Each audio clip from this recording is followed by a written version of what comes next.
So, you've got your puppet, you're getting used to handling it, giving it some weight, holding it nice and steady, remembering about gravity. Slight problem.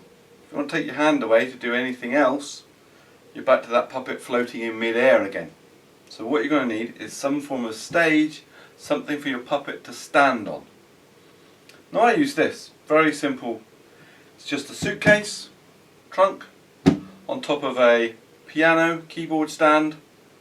That way I've got access to the box, and also because I've covered it in velvet, means there's a softer surface for the puppet to stand on. Where the velvet drapes, I can also hide another puppet underneath. It's very good. The height of this is quite important. You want to be able to operate it comfortably.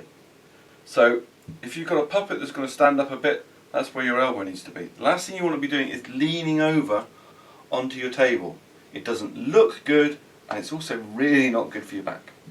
And you don't want it too high where your eye line with your puppet's not right. You kind of want your eyes of your puppet to be about the same, maybe you just a little bit higher than your puppet. When I talk about the puppets and I move my hand, this is kind of where the eye line's going to be. So that's my box. If you put some Velcro on the velvet and around the box, you can take the velvet off easy enough, but it does mean it will stay in place when you open the lid to get your puppet out. In here, I've got Oscar. He's my orangutan. You coming out from here? Yeah. And you come. So I fit him onto my hand before we're ready, and then all you need to do is he jumps out as I close the lid, and he's already up, stood where he should be. A little bit slight adjustment there.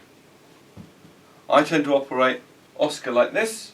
He's got a little bit of bounce and he's standing on 4 limbs, the way an orangutan would be in the wild when they do rarely come down from the trees. And again, eyes, I'm just slightly taller than him. But I can operate him, he can have a little scratch, just using his limbs between my 2 fingers like that. So I can pick him up and get a scratch. You could have him sitting down on the front. That for me, if I was going to do that, I'd probably want to bring the table up a little bit so I'm not leaning down so much. You could do a human character, he'd more likely sit like that, or possibly stand. Again, if I was standing, this one, he's now a little bit too high for me, so I'd have lowered the table.